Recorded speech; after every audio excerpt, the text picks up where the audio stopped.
What's up guys, DS3TV here, and this is going to be a very much shorter video than all the other videos that we're watching today. And this one is the Otto Von Bismarck Prussian Ascendant extra history. This is the 5th part of it, so this should be a very fun episode to watch. And yeah, let me start the recording. But yeah, also subscribe to the channel and follow my Twitter. Not my Twitter, my Twitch. Also follow my Twitter, but follow my Twitch channel, because I'm gonna be streaming a lot this upcoming week, because I'm doing a lot of editing with that too. So I might do some editing streams like on my movie review and stuff like that. So that's gonna be fun. And also play video games. I'm probably gonna be playing Valorant, because I've been getting into that lately. And yeah, pretty fun times. And yes, let's get into the video. Before we start, allow me to introduce our newest extra history artist, Nick. He'll be taking over for David, who is now hard at work on our new extra sci-fi series. Say hello.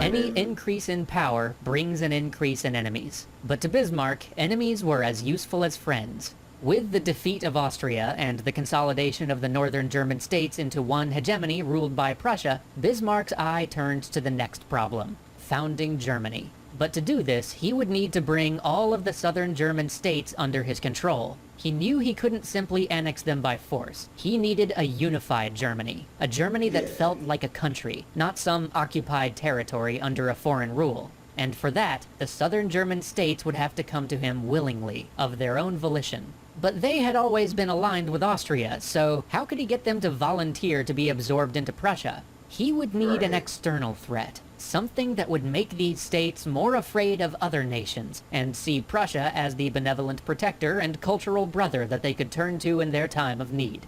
And what better enemy than France? Napoleon III, who had been willing to stand by and let Prussia pick off its neighbors back when it was a minor power, suddenly woke up and realized that a power to rival France had just emerged on its border. Already upset about the fact that he hadn't gotten any territory as a bribe for staying neutral in the war between Prussians and Austrians, Napoleon was primed and ready for a conflict with Prussia. But there was a problem. Both Prussia and France needed the other one to be the aggressor. Neither wanted to risk international rebuke or the possibility of foreign intervention in their cause. But Bismarck had a plan. Bismarck always had a plan. His plan was wait until circumstances presented themselves that allowed him to formulate an advantageous plan. So he did. Okay. Then, when the Queen of Spain was suddenly kicked out of Spain by revolutionaries, Bismarck knew it was go time. Because when a European monarch vacates their throne, there is always a multinational scramble for succession. In this case, you'd think it would be less complicated because the Spanish kicked out their monarch and were essentially choosing a new one for themselves instead of trying to untangle and war over some Byzantine genealogical tree. But no, they instead decided to offer the crown of Spain to a German prince. Bismarck was all for this. He pushed for Prince Leopold to accept the offer, despite the fact that his name didn't even have Wilhelm in it anywhere. He knew full well that Napoleon III would have to rage against this offer. After all, if Spain ever allied with Prussia, which would be far more likely with a Prussian prince on the Spanish throne, France would be surrounded. King Wilhelm was against this, and even Prince Leopold didn't see great prospects in being king of a country that had spent most of the last century in revolt, but Bismarck's diplomacy prevailed, and the offer was accepted. All of these dealings were kept a very close secret, though. If France found out too early, the consequences could be disastrous. What Bismarck needed was for Leopold to be proclaimed king by the legitimate assembly of the people of Spain before Napoleon could make a move. That way, if France declared war over it, the world would see them as the aggressors. Everything went perfectly. On June 19th, 1870, Leopold agreed to accept the throne. 2 days later, he sent a coded telegraph to Madrid saying that he would arrive around the 29th. But then history turned, as it so often does, on a small thing. A cipher clerk made an error in decoding the message and wrote the 9th of July. The Spanish legislature couldn't be held in session that long, and thus was dismissed on June 23rd, which meant that when Leopold arrived in Spain, there was nobody present to make him king.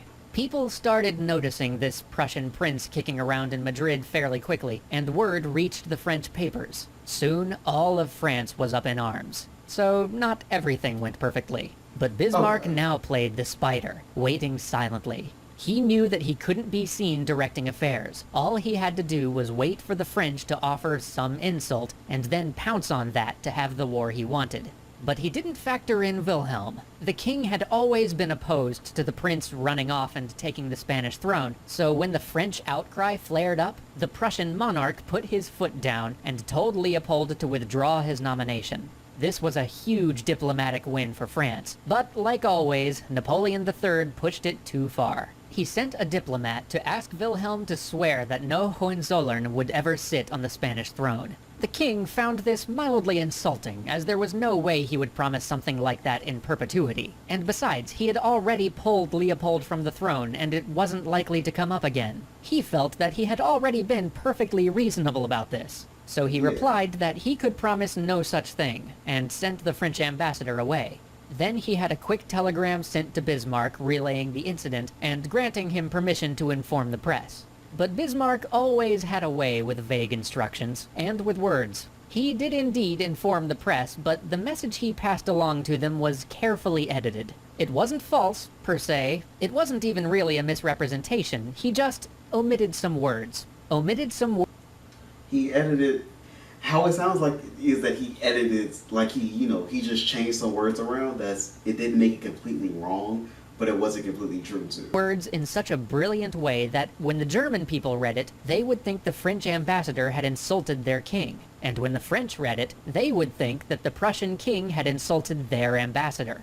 That did the trick. The people were up in arms, and the French were ticked. Paris all the more so because, coincidentally, the telegram happened to come out on Bastille Day. And Napoleon III needed a war. His regime was largely unsuccessful, and his foreign entanglements had been a disaster. He thought that if he could crush Prussia and gain territory for France, he would be back on stable footing. Soon, hundreds of thousands of French troops were pouring across the Prussian border. Bismarck had his defensive war. The French had invaded, and he had the moral high ground. In response, the southern German states flocked to the Prussian banner, but he played a dangerous game. By letting the French invade the Prussians, he had allowed them to mobilize first. Now the German army had to get into position before their country was overrun. But here, Bismarck had the greatest weapon, Moltke. The French had better rifles than the Germans, but the Germans had better ideas about modern war. Prussian observers had studied the American Civil War and knew that a train schedule could be as powerful a tool as any gun. Moltke embraced the idea of the railroad and the telegraph. With coordination and these new technologies for movement, he not only got the German army to the front in time, he got more men there than the French did. But he did more than just this. He rewrote the rules so that German units no longer simply marched in great columns and fought in great lines, but rather acted as small units less susceptible to fire. He pushed the idea that, since piercing the center of an army was no longer as much of a concern due to the deadly nature of modern rifles, they should worry less about artillery getting overrun and more about how effective it was in a fight. So he moved his artillery closer to the action, and had them working in conjunction with his units. He had a general staff, the only one in Europe, whose sole purpose was to draw up war plans in peacetime, and think through all of the probable scenarios of coming conflicts. With these advantages and a superiority in numbers, Moltke immediately took the offensive, rapidly pushing the French back across the border and charging into French territory. Time and again, the French reeled before the Prussian forces. Soon, the French armies were falling back, trying to link up with reserves further down the line. But the retreating army was spotted by a small cavalry brigade, and nearby Prussian forces were ordered to move in and cut them off.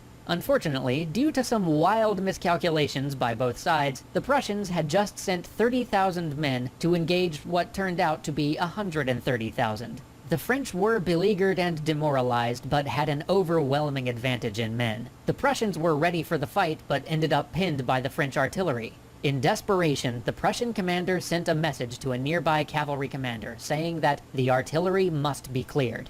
Famously, the cavalry commander said, It will cost what it will cost, and readied his men. Obscured by the terrain, they burst through the cannon smoke at the last minute, bearing down on the foe, giving them only 1,000 meters to react. The cavalry crashed into the artillery and tore through it, silencing the batteries that had so long hampered the Prussian army. This is arguably the last cavalry charge to significantly change the course of a battle in modern military history. But even 1,000 meters is a long ride when you've got modern guns firing at you. Of the 800 horsemen who set out, only 420 made it back, and it turns out that Bismarck's son was among this regiment. It was late in the night of August 16, 1870, when a messenger arrived to tell Bismarck his eldest son was dead. Quartered only 20 miles away from the battlefield, Bismarck rode like a man possessed to find the body of his son, only to be greeted by his very much alive son laughing and joking in a farmhouse nearby. Oh, wow. He had taken a bullet to the leg and would be out of the fighting, but was in no mortal danger. After a few more hard-fought victories, the Prussian forces bottled up the French at Metz and forced the surrender of 140,000 men. The French only had one army left to them, an army battered by an attempt to relieve the forces at Metz. But Moltke had no intention of letting this force get away, and in the days following the surrender at Metz, he maneuvered his forces and encircled this final army. A breakout attempt was made, but so exhausted and undersupplied were the French at this point, it soon became clear that a breakout was impossible. By the next day, 100,000 men, and with them the greatest prize of all, Napoleon III, who was personally leading this army, surrendered. France no longer had a real army on the field. Now it was time to think about the future. For Bismarck, that meant peace terms. For Moltke, that meant pushing on to Paris.